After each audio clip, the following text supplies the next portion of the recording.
Hi, welcome to our channel where we share the most intriguing stories. When a battle-hardened veteran seeks peace in the desert, he finds war instead. This time, not with enemies abroad, but with a tyrannical HOA next door. Sabotage, lies, and power plays ignite a showdown where one man defends his land, freedom, and truth under the blazing New Mexico sun. I had barely unpacked my last moving box when the sun hit me with that perfect New Mexico blaze. Dry, steady, and unapologetic. Just how I liked it. After 20 years bouncing between sandstorms in Iraq and snowdrifts in Colorado, I was done with government grids, noisy neighbors, and any committee with a name longer than 3 words. My name's Jarrett Myers, 38, retired military engineer, and now owner of a 6-acre patch of desert paradise just outside Bernalillo County lines, legally blissfully outside city limits, and more importantly, any damn HOA.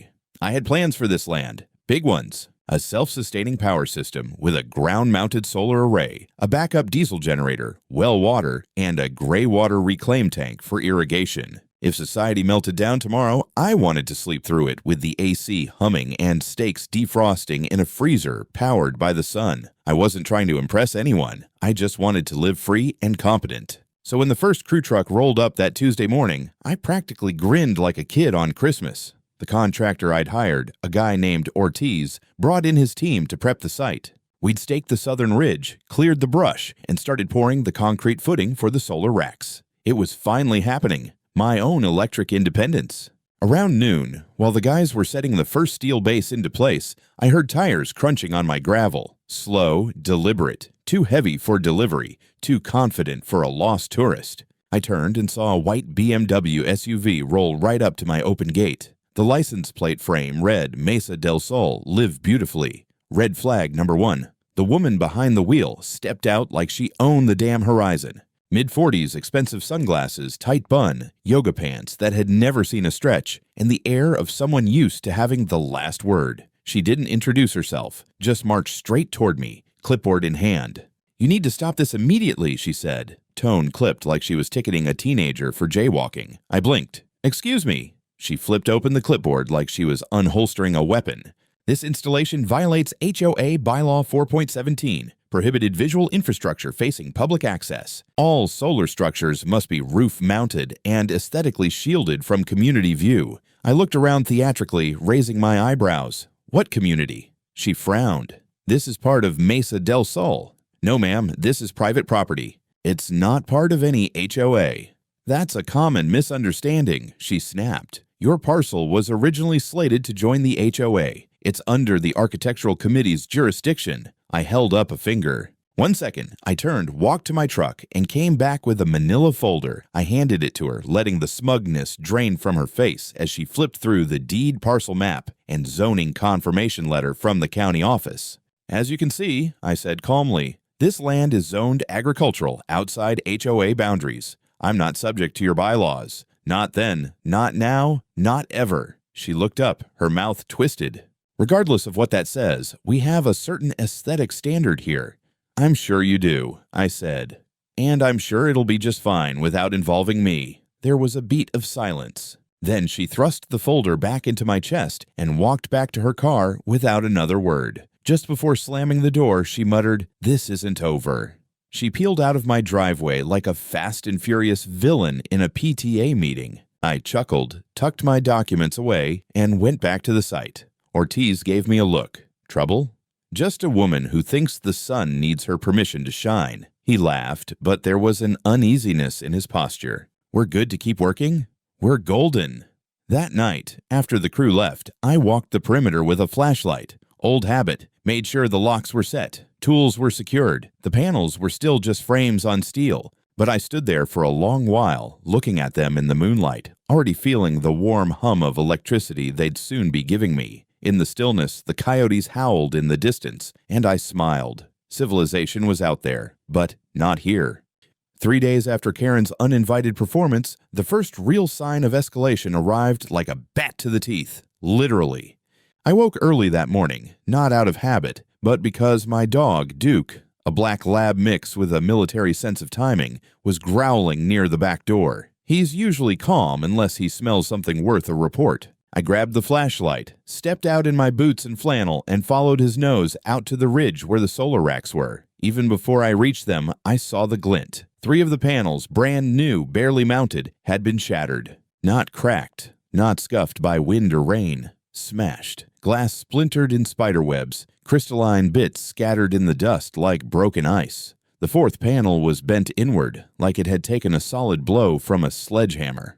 Wires dangled like gutted intestines. I scanned the ground, footprints in the fine dirt, boot treads, maybe 3 sets, 1 partial tire track off the gravel near the eastern edge. For a moment, I just stood there, not angry, not shocked, calculating. Sabotage meant they knew they couldn't win through rules or threats. It meant desperation. And it also meant one thing. They thought I wouldn't hit back. I called the sheriff's non-emergency line. 20 minutes later, a county cruiser pulled up. Deputy Morales stepped out. A solid guy, maybe late 20s, calm eyes. He gave me the once-over, saw the wreckage, and whistled low. Damn, that's a clean job. Clean for who? I muttered. He took notes, measured boot prints, took photos on his body cam and phone. I showed him the tire marks, the damaged hardware. He confirmed the damage looked intentional, deliberate targeting of the most valuable section of the installation. You got cameras? He asked. Not yet. I was mid-setup. They came in right before I went full operational. He nodded slowly, as if this wasn't the first solar array he'd seen trashed. I'll file the report, he said. But with no witnesses and no footage, well, let's just say these things usually go cold. Figured you'd say that. Morales paused. Any idea who might have done it? I didn't answer directly. There's someone who has opinions about what I'm building. Came by a few days ago. Clipboard and everything. His expression darkened a touch. Let me guess. Mesa del Sol. Bingo. He sighed. They've had complaints filed before. Harassment, code threats, messing with people just outside their borders. Never anything quite this bold, though. I didn't say anything. He handed me a copy of the report number and left with a promise to keep me posted. I wasn't holding my breath. By mid-morning, I'd sent the damage report to my insurance company. Ortiz came by to inspect and shook his head when he saw the mess. Amateurs with a vendetta, he said, tapping the broken frame. This wasn't weather or bad luck. Somebody meant to make a statement. They did, I replied. Too bad I'm the wrong audience. I spent the rest of the day doing 3 things. First, I placed an order for 4 wireless IR-capable motion-triggered cameras with weatherproof housing, plus a NVR system and solar backup battery. They weren't cheap, but they were cheaper than replacing my setup every week. Second, I reinforced the tool shed and installed 2 locking cabinets inside the house for my permits, records, and hard drives. I wasn't going to lose evidence to some amateur raid. And third, I took a quiet little drive over to the Bernalillo County Records Office. The receptionist there looked like she'd seen every form of land dispute and still chose politeness as her daily weapon. I requested all public filings submitted by or on behalf of the Mesa del Sol HOA within the past 3 months. She raised an eyebrow but didn't ask questions. When she returned with a small stack, I flipped through until I found it. A zoning amendment request dated 2 weeks ago, filed by Mesa del Sol HOA, seeking retroactive expansion of the HOA's territorial boundaries. And right there on the 3rd page, in clean digital ink, was my lot number, circled in red. They were trying to swallow my land, on paper, pretend it was always theirs. And if I hadn't caught it early, maybe someone higher up would have rubber-stamped it out of sheer bureaucratic apathy. I had my copy printed and notarized on the spot. Then I drove back home, parked under a cloudless sky, and looked at my cracked panels, still glinting under the New Mexico sun. I didn't feel violated. I felt awake. I've seen combat engineers try to redraw landscapes with explosives, but I never thought I'd see a group of middle-aged HOA zealots try to redraw land boundaries with a printer and a straight face. The next morning, I returned to the county zoning office. This time, I didn't just ask for a copy. I asked for history. And the archive lady, bless her 70-something soul, lit up when I said I was looking for 20-year-old zoning maps. Finally, someone with respect for real records, she said, wheeling out a file cart like it was a sacred ark. And there it was. A map dated August 2003, original parcel outlines, hand-signed by the county registrar. My lot, then listed under a different owner, stood alone, clearly outside the HOA's boundaries. The entire Mesa del Sol development didn't even exist at the time. I flipped forward. Every expansion since then had occurred east and south, never west. My parcel had never once been included in any legal annexation. No votes, no petitions, no authorization. The copy I'd found earlier, the one submitted recently, was an invention, a digital forgery, and not even a smart one. Someone had cloned the county seal, pasted in a falsified border overlay, and included a reference to a non-existent 2005 amendment. I requested notarized duplicates of both the real zoning map and the most recent and fake submission. When the clerk handed them over, I said calmly, "These are going to be useful in a criminal investigation." Her eyes didn't blink. They usually are.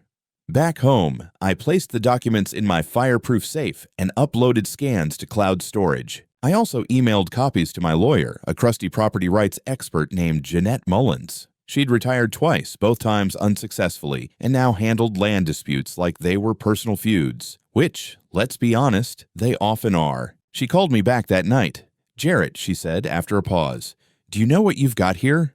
Evidence of a felony." She exhaled. "More than that. If they submitted this under penalty of perjury and it made its way to the county board without correction, it's conspiracy to commit land fraud. And if they're using that forged map to intimidate or threaten you, well, now we're talking federal wire fraud and attempted annexation under false pretenses. Is that as bad as it sounds? Oh, it's worse. But only if you're them." I didn't sleep much that night, not because I was afraid, but because I couldn't stop thinking 10 moves ahead. They were trying to erase facts, repaint reality. And once someone's willing to lie on official documents, what else are they willing to do? 2 days later, I got my answer. I found a flyer duct taped to my mailbox. No stamp, no name.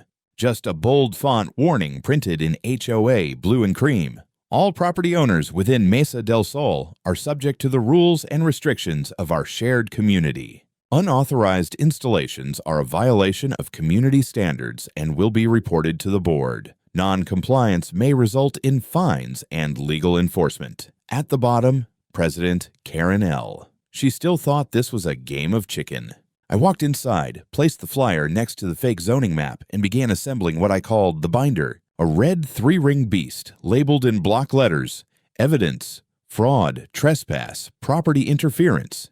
Inside, photos of the damaged panels, sheriff's report, copies of real and forged maps, the flyer, time-stamped receipts, and a list of all. Interactions with Karen and her HOA. That same afternoon, a white pickup pulled up across from my fence line. Driver stayed inside, just watching. Engine idling. No markings on the truck, no movement. I stood outside and stared back. After 2 minutes, it drove off. I checked the camera footage that evening. The truck had rolled by 4 times in the past week. Same route, same time of day. They were casing me, watching, measuring. I doubled the range of the cameras and added a trail cam on the dirt road that ran behind my property. Then I printed a warning sign and mounted it at the edge of my land. Private land. Not part of any HOA. Trespassers will be prosecuted. Not a threat. A fact. And facts, apparently, were exactly what they feared most. 1 week later, just past 2 in the morning, my phone buzzed with a motion alert. I was already awake. Bad habit from deployment years, but I checked the feed out of instinct. The grainy infrared footage lit up my screen, painting my desert in eerie monochrome. 3 figures. They'd come in from the east fence, using the arroyo as cover. 2 men, one shorter, one broad-shouldered, both in dark clothes. The third, moving like he thought he was invisible, wore a hoodie pulled tight and gloves. They carried tools, bolt cutters, what looked like a pry bar, and, from the glint, a box cutter or blade. I zoomed the camera. The tall one. He wasn't new to this. He checked for motion lights, looked at the corners of the house, moved like he knew where the cameras weren't. Only he was wrong. I'd wired my property like a forward operating base. The infrared cam near the utility shed caught his face clean as sunrise. Bingo. Bryce Henley, HOA board member, retired telecom installer. I'd seen him smirking next to Karen at a community outreach meeting on YouTube a week prior, where she claimed solar proliferation threatens our desert's cultural identity. The other 2 weren't as recognizable, but one had a tattoo on his forearm that stood out even in night vision. A tribal band with a jagged M in the center. Got it. I watched them approach the solar array. The short one pulled out wire cutters. The other moved to pry a junction box open. Bryce gestured, no words, just hand signals, and knelt to start slicing conduit. Then the LED floodlights kicked on. I'd wired them to a silent delay trigger, let them get deep enough before burning the sky on their heads. They panicked. Bryce dropped the pry bar and bolted first. The short one stumbled over a cinder block and cursed loud enough for the camera mic to pick it up. The big guy, tattoo arm, kicked over a spool of copper wiring before scrambling after them. They disappeared into the dark, tripping through mesquite. I called the sheriff immediately. When Deputy Morales arrived 20 minutes later, I had the USB in hand. Full video, time-stamped, faces captured. He watched it twice. "You know him?" I asked. He nodded. "Henley? Yeah. We've had noise complaints about him. Used to run a private security business. Gave it up after a lawsuit. Wrongful detainment." Charming. Morales took my statement, loaded the footage into evidence, and assured me this time they'd escalate. The county prosecutor would get a copy. That was the plan. But the very next morning, I got mail, a certified envelope from the office of Mesa del Sol HOA president.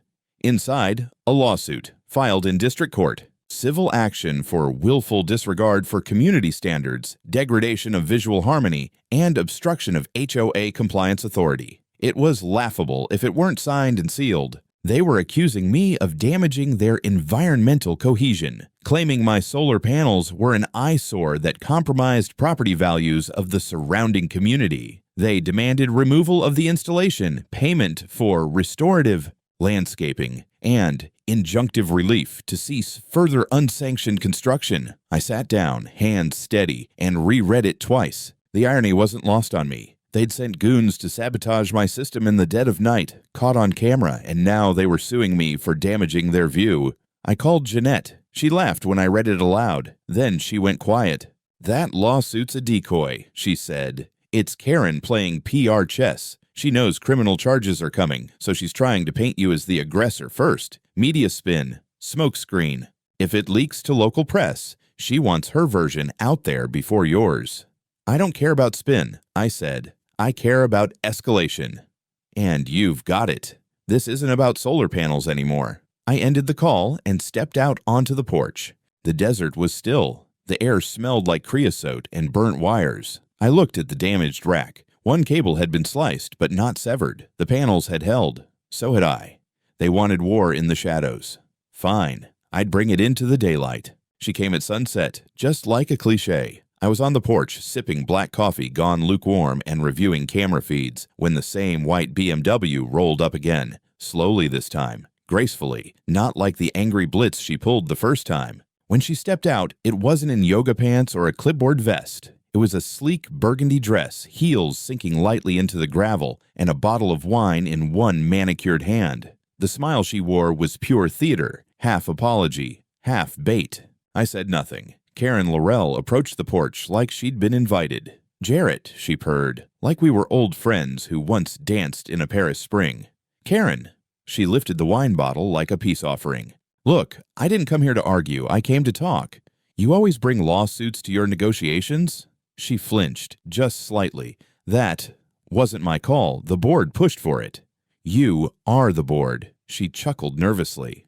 "Touché." I let her stand there long enough for it to get uncomfortable. Then I opened the screen door. 10 minutes. She followed me in like she already knew the layout. That alone told me something. She'd looked at blueprints. She'd probably seen the photos from the listing, maybe even walked the property during construction without permission. She didn't miss details. Neither did I. We sat in the living room. Duke curled on the floor, watching her like he smelled a fox. Karen poured the wine. She didn't ask if I drank. "I know we started on the wrong foot," she began, and I couldn't help but raise an eyebrow. She pressed on, voice softening. "This community, Mesa del Sol, was supposed to be something special. Quiet, orderly, beautiful. I was trying to protect that. Maybe I went too far." "You think?" She laughed again, more naturally this time. "You're right. I know I've made mistakes. But this fight between us, it's gone too far. I'm tired of it." "Then stop." "I want to. That's why I'm here. Maybe we can make some kind of arrangement." I looked at her, that polished exterior, the eyes scanning my reactions. She was testing for weaknesses, for cracks. What kind of arrangement? I asked, leaning back. She swirled her wine. You dropped the criminal complaint. I talked to the board about withdrawing the lawsuit. We forget the past few weeks ever happened. Forget you sent people onto my land to destroy property? Forget you filed fake zoning maps with the county? Her smile never fully vanished. You're exaggerating. Those were administrative misunderstandings. I almost laughed. Instead, I stood. Karen, let me be clear. I've served in 2 wars. I've dealt with insurgents, bureaucrats, and enough double-talking colonels to write a sitcom. You're none of those things. You're a bored suburban tyrant who doesn't know where her power ends. Her smile faded just slightly. That's not fair. No, I said. What's not fair is you trespassing, sabotaging infrastructure, forging documents, and thinking you can bat your lashes over a glass of Cabernet and undo it all. The silence stretched. She put the glass down. I'm sorry, she said, but it sounded rehearsed. Karen, I said, looking her square in the eyes, everything you said tonight is recorded. Her eyes widened, a flicker of real fear. You recorded me? I recorded everything. Audio, video, your car entering, you walking in, you admitting to authorizing that map submission. It's all admissible. You tricked me. No, I said, walking to the front door and opening it wide. You walked into a situation you didn't understand and assumed charm would fix it. She stood slowly, bottle untouched. You'll regret this. You think you're smarter, tougher, but you don't understand the network I have. The connections. Oh, I understand. I've seen networks collapse. She hesitated at the door. This was your chance to de-escalate. And this was yours to surrender. She stepped out. I closed the door behind her before she could respond. Inside, I took the SD card from the recorder under the mantle, slid it into the laptop, and watched the file copy to 3 encrypted drives and 1 private cloud. Karen had just handed me the final nail for her coffin, and she'd wrapped it in a bow. 3 weeks. That's how long it took. 3 weeks of silence after Karen's wine night ambush. Not a single word from the HOA. No more surprise visits. No midnight prowlers. Even the lawsuit seemed to drift into limbo. No court dates, no motion filings, nothing but dust on paper. A calm that wasn't natural. Not in New Mexico. Not with people like her. I wasn't fooled. I kept my cameras rolling. Doubled the cloud backups. Met with Jeanette twice a week. And even looped in an old army buddy who now ran private cyber forensics. We were putting together the kind of file that didn't just shut down civil nonsense. It started criminal investigations.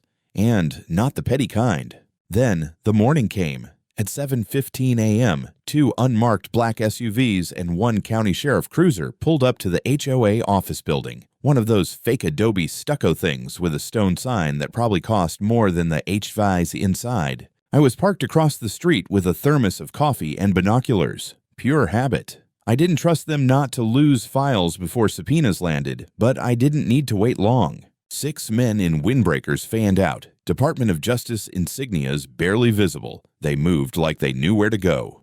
No hesitation. One was carrying a warrant folder thick enough to serve as a weapon.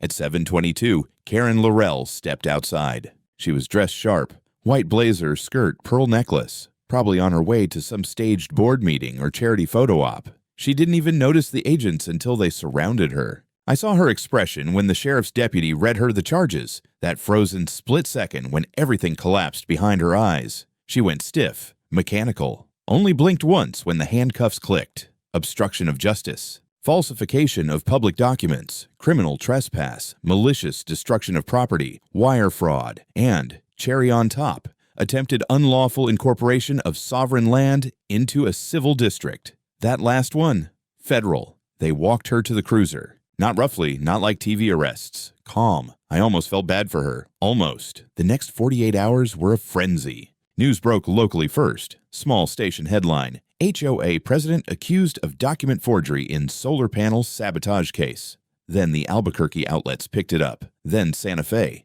Then national blogs. Turns out I wasn't the only one she'd tried this on. 2 other homeowners had come forward. One of them, a widowed nurse named Paula, told reporters Karen had threatened to fine her into foreclosure for painting her porch the wrong shade of Adobe. Another claimed his property was being taxed by the HOA despite never signing any covenants. The DOJ didn't need my footage to start a fire, but I gave it to them anyway. The full video, Bryce Henley and his goons sabotaging my array, was played in a closed-door hearing 3 days later. Bryce tried to claim it was a misunderstanding, said he thought it was a HOA-mandated inspection. When the prosecutor played the audio of him saying, "Cut the line, fast," that defense withered like a cactus in February. By the following Monday, the HOA board had been subpoenaed, their bank accounts frozen, their office shut. HOA Mesa del Sol ceased to exist as a legal entity, and Karen denied bail. Prosecutors argued she was a flight risk and had already tampered with evidence. Her lawyer tried to paint her as a respected civic figure. That angle crumbled under 2 minutes of video and a notarized zoning map from 2004. I spent that night on my porch, staring at the solar panels, humming softly, while Duke lay at my feet and the lights glowed from sun-fed batteries. Free power, free land, free man. I thought it was over. Not the court stuff, that would drag on for months, but the hostility, the threats, the sneaky sabotage. I figured with Karen locked up and the HOA disbanded, the fire had burned out, but power doesn't vanish. It just looks for new hands. And someone picked up the torch. It started with a scratch, deep, deliberate, right across the driver's side of my truck. I saw it when I walked out of the feed store, clean line down the entire length, like someone took a key, or maybe a screwdriver. It hadn't been there when I parked. The store cameras caught nothing but shadows. Next came the phone calls. No voice, just dead air and the occasional static crackle, always around 2 a.m., always from different numbers, spoofed probably. Annoying, sure, but not enough to call it a crime. Then one night, just past 3, Duke growled. I was up in seconds, barefoot, shotgun in hand. Infrared cameras showed 2 figures just outside the north fence, near the pump station that ran the filtration for the solar system. One had bolt cutters, the other was holding a plastic gas can. That's when I realized this wasn't about property disputes anymore. Someone wanted to destroy the infrastructure. This was vengeance. I hit the floodlights and triggered the external siren. The men scattered like cockroaches. But one slipped, fell face first into a prickly pear patch, and staggered to his feet, limping. My cameras got him good. Face, clothes, license plate when he jumped in a red Nissan and peeled off. Turns out the guy was Chad Benton. Used to be HOA treasurer. His mother lived next door to Karen, and guess who'd posted bail for him 3 days earlier after his own trespassing case? Karen's cousin, Claire. They were circling wagons. I handed the footage to Deputy Morales the next morning. She didn't even blink, just sighed and said, "Guess they're not finished." And they weren't. Someone filed a bogus complaint to the EPA about my septic tank. A week later, a building inspector showed up claiming he'd received an anonymous tip that I was operating an off-grid power system without environmental clearance. He left with coffee and a copy of my permits in triplicate. Another time, my mailbox vanished, just gone. Ripped from the post like a goddamn cartoon. Found it 2 miles down the road in a drainage ditch with solar communist spray painted across it. Subtle? They weren't. But for every little move they made, I documented, filed, logged. I had my buddy Rylan from the DoD days set up a secure digital wall, motion-triggered uploads, real-time SMS alerts, and a fresh set of license plate readers along the access road. I wasn't just reacting anymore, I was building a countercase. When the county DA called me in for a prep session on the HOA lawsuit, I brought in a thumb drive with everything. Footage, photos, logs, sworn affidavits from neighbors who'd also been harassed. I laid it all out. By the time I left the building, the assistant DA told me, "We're going to amend the charges." And just like that, Karen's case ballooned from 5 felony counts to 9. Criminal conspiracy, witness intimidation, retaliation against a reporting party. The feds didn't like it when people tried to play mafia under the sun. And me? I just kept my panels clean, my dog fed, and my ammo dry. The trial began on a gray Monday morning in late March. No fanfare, no camera crews, at least not at first. Just fluorescent lights, polished floors, and a federal courtroom packed with the sound of legal breath-holding. I wore a navy jacket and a pressed shirt. Karen wore orange, her hair pulled into a tight, angry bun. Her lawyer looked like he hadn't slept in a week. By that point, the case had sprawled far beyond solar panels. The DOJ had consolidated witness testimony from 4 other property owners. One woman had been harassed into selling her land. Another had found violation notices duct taped to her RV every other day, even though she lived entirely off-grid. They brought in map experts to show they altered zoning documents. Digital forensics showed tampered timestamps on scanned property boundaries. My footage, it played center stage, over and over. Karen's voice clear as day, saying, "Push this one through before the county notices." Then Bryce Henley's midnight sabotage crew, caught in infrared, caught in the act. Chad Benton was offered a plea deal in exchange for testimony. He sang like a guilty parrot, admitted the vandalism, the gas can, the late-night meetings, claimed Karen orchestrated everything. She didn't even flinch when he said it. The defense tried to spin it, said it was a misunderstanding, that Karen had good intentions, that the HOA was under pressure from non-compliant residents. They even brought up my military background like I was some unstable prepper itching for conflict. But the judge had seen enough. By week 2, the courtroom had a rotation of journalists sitting in. One of them even pulled me aside outside the courthouse and asked, "Do you think she ever thought you'd fight back?" I just smiled. When the verdict came in, the room was dead silent. The judge read off each count slowly. Wire fraud, guilty. Criminal trespass, guilty. Falsification of public records, guilty. Retaliation against a reporting party, guilty. Conspiracy to commit fraud, guilty. 12 years, no parole. Karen stared at the table, didn't cry, didn't blink, just stared like she'd finally realized the HOA bylaws weren't federal law, and that the land she'd tried to control had chewed her up and spit her out. The HOA's accounts were liquidated to pay restitution. Civil suits followed from 3 other residents. The Mesa del Sol name was blacklisted by the county. Anyone who had served on its board was banned from holding future nonprofit governance roles in New Mexico. As for me, I didn't celebrate. I finished installing the last 2 solar panels the next morning, recalibrated the grid to accommodate a new water recycling system, hung a new sign on the front gate, metal, not wood, bolted into stone, private land, no HOA, no trespassing, no exceptions. Duke sniffed it, then lay back in the shade like he'd always known it would come to this. Sometimes freedom isn't just about land. It's about not letting anyone rewrite your boundaries. And now they were carved in law, stone, and memory.